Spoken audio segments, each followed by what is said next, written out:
레위기는 틀림없이 하나님의 말씀이고, 그리고 무엇보다 우리에게 거룩을 강조하는 하나님의 말씀입니다. 복잡한 율법으로 되어 있고 상당히 구체적인 또 그런 가르침과 또 구체적인 하나님의 명령으로 이루어진 레위기는, 거룩이라는 것은 그냥 두리뭉실하게 포괄적으로 이루어지는 것이 아니라 아주 세밀하게 구체적인 부분까지 이루어져야 한다는 그런 가르침을 우리에게 주는 성경입니다. 특별히 우리가 읽은 본문 오늘 15장은 뭐 하나님께서 우리에게 주신 거지만, 그러나 우리가 참 우리의 입 밖으로 꺼내기 참 부끄러운 이야기들, 성에 관한 그런 이야기입니다.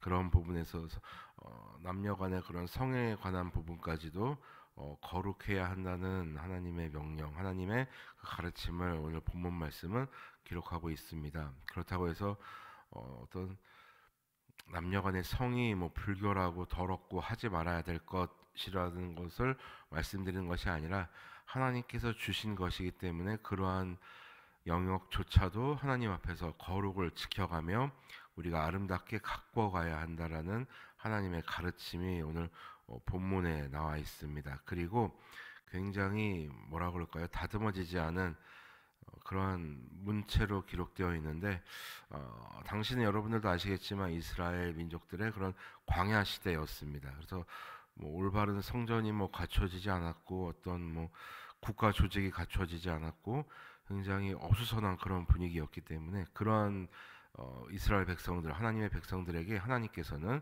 굉장히 원초적이고 쉬운 방법으로 그들에게 알려주시는 겁니다. 그냥 쉽게 말해서, 자, 이렇게 하지 말고 이렇게 했을 때는 이렇게 해 라고 하나님께서는 굉장히 쉽게, 그리고 맞춤형 교육으로 이스라엘 백성들에게 알려주시는 겁니다. 자, 그렇다면 특별히 오늘 본문은 남자의 그런 성에 관한, 생식기와 성에 관한 그런 이야기를 다루고 있고, 또 그리고 성병을 앓는 자가 어떻게 해야 하는지에 대한 하나님의 가르침이 나오고 있습니다. 그 부분에서 우리가 어떻게 거룩을 지켜가야 하고, 그 영역에서, 성의 영역에서 거룩함을 범한 자가, 거룩을 범한 자가 그렇다면 어떻게 해서 하나님 앞에서 회복해야 되는가에 대한 그런 가르침까지 나오고 있지요. 자, 보십시오. 먼저 2절. 이스라엘 자손에게 말하여 이르라. 누구든지 그의 몸에 유출병이 있으면 그 유출병으로 말미암아 부정한 자라.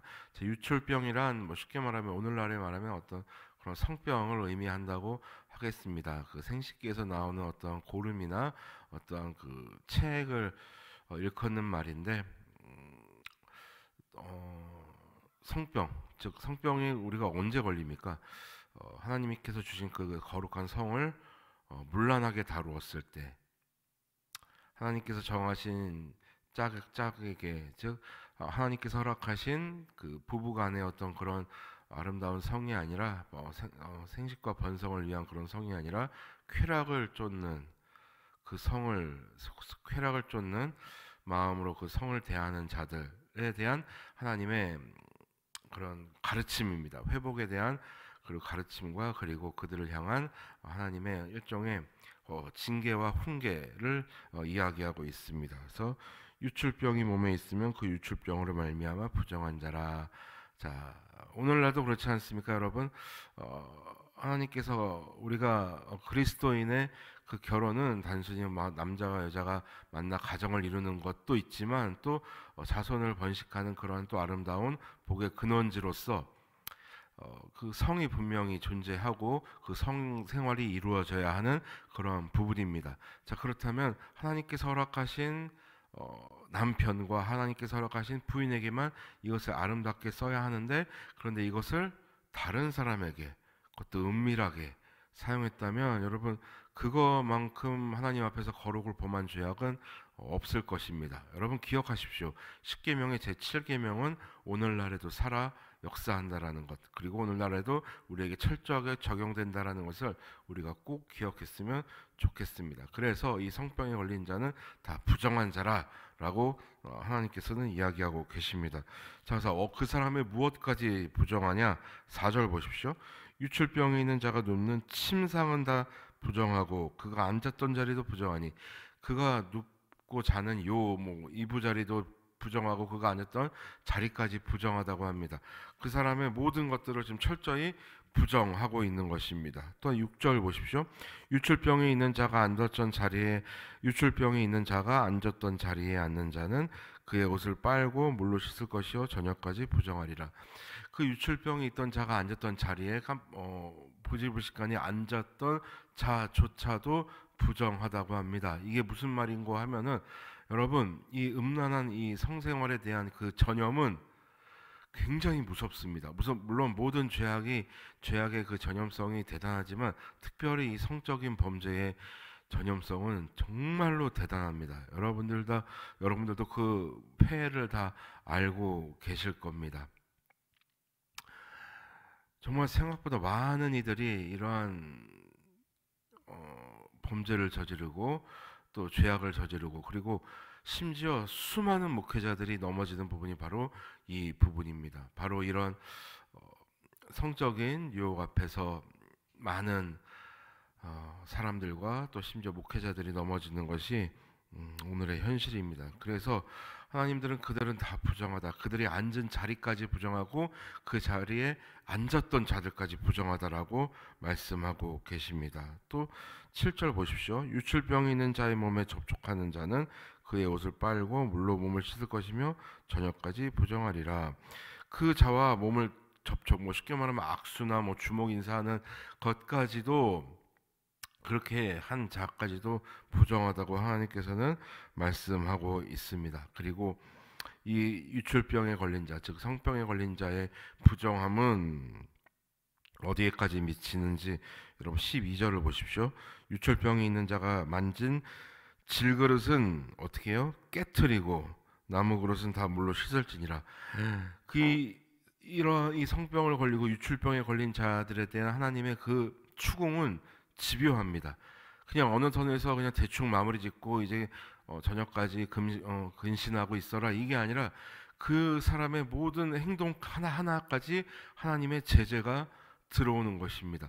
그만큼 물론 모든 죄악이 하나님께서 싫어하시지만 이 유출병, 이 성병에 걸린 자들에 대한 하나님의 제재는 굉장히 구체적이고 집요하다는 것을 우리는 알 수 있습니다.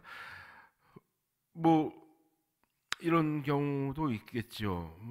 철저하게 비밀리에 아주 보안을 철저하게 유지하면서 그러한 일을 저질렀다고 생각해 봅시다. 물론 사람의 눈은 속일 수 있습니다. 그러나 여러분 살아계신 하나님을 믿으십니까? 어느 곳에나 계신 하나님을 믿으십니까?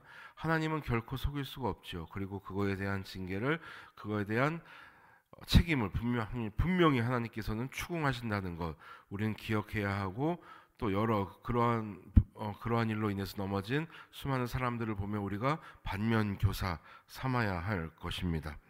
그래서 17절 한번 보십시오. 유출병이 있는 자는 그의 유출이 깨끗해지거든 그가 정결하게 되기 위하여 이레를 센 후에 옷을 빨고 흐르는 물에 그의 몸을 씻을 것이라. 그러면 그가 정하리라.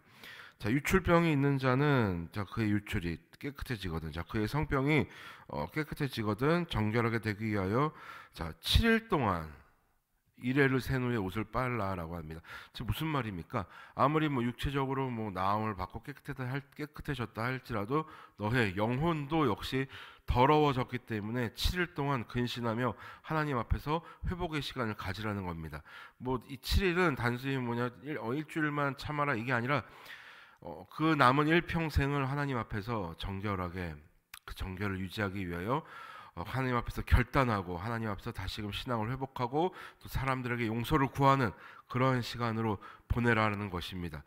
우리 그리스도인들이 범하기 쉬운 잘못 중에 하나가 하나님 앞에서 내 죄를 회개하고 용서받았다라고 생각한다면 그걸로 끝내는 경우가 많이 있다라는 것입니다.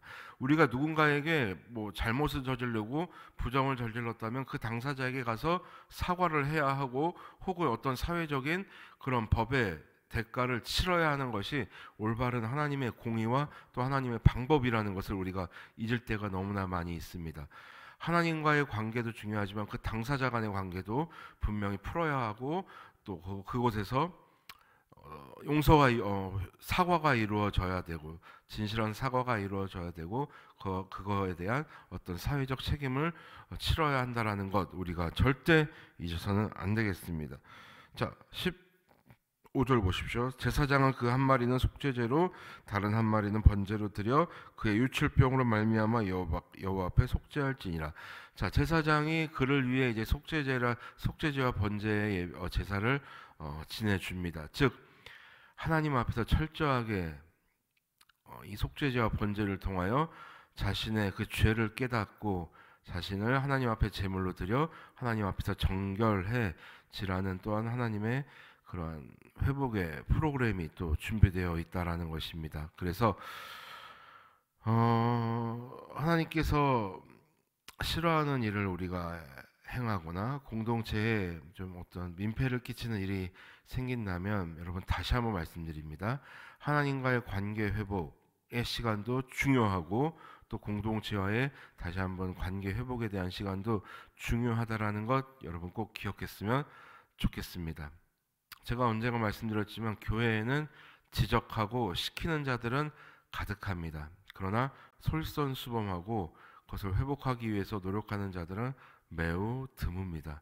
우리 교회는 어떤지 우리가 한번 스스로 생각해 보았으면 좋겠습니다. 하나님의 거룩한 공동체인지 사람이 주인된 사람의 모임인지 그러한 인간적인 모임인지 우리가 한번 생각해 보았으면 좋겠습니다. 그것을 우리가 재정립한 후에 그리고 하나님 앞에서 올바른 관계를 정립한 후에 그때야 비로소 하나님의 그 성령의 능력이 임한다는 것을 우리가 잊지 않았으면 좋겠습니다.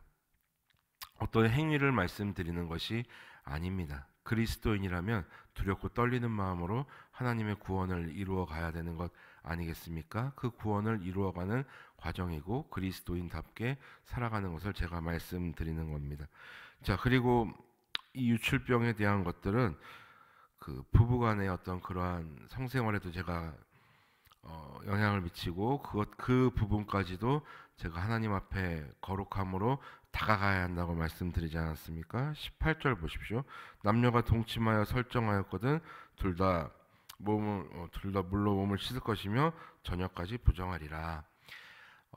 어떠한 하나님에 대한 감사와 하나님에 대한 생각 없이 그리고 하나님께서 가정을 이루어 주신 어떤 그런 아름다운 목적을 상실한 채 이루어지는 어떠한 그런 부부간의 성생활조차도 하나님 앞에서 깨끗하게 거룩하게 쓰임 받으라는 하나님의 또 다른 가르침이기도 하고 또 준엄한 하나님의 메시지가 또 있다라는 것을 오늘 말씀을 통해서 우리가 기억했으면 좋겠습니다. 그러므로 사랑하고 존경하는 성도 여러분 잊지 마십시오. 하나님의 말씀은 하나님의 계명은 오늘날에도 적용되어진다라는 것 여러분 우리가 꼭 기억했으면 좋겠습니다. 그리고 하나님의 그 거룩은 두루뭉실하게 우리 삶 속에서 펼쳐져야 되는 것이 아니라 굉장히 은밀한 곳까지도 은밀한 부분에서도 은밀한 영역에서도 거룩이 이루어지고 지켜져야 한다라는 거 우리가 꼭 기억했으면 좋겠습니다. 그리고 더 나아가서 우리의 이 공동체는 주님의 공동체라는 것, 주님의 교회라는 것을 우리가 잊지 않고 또 살아가는 오늘 한날 또 우리의 남은 일평생이 되었으면 좋겠습니다. 우리 그러한 마음으로 오늘 하루를 그리고 내일 주일 예배에 임하는 그리고 그러한 우리 복된 우리 모두가 되기를 주님의 이름으로 소원합니다.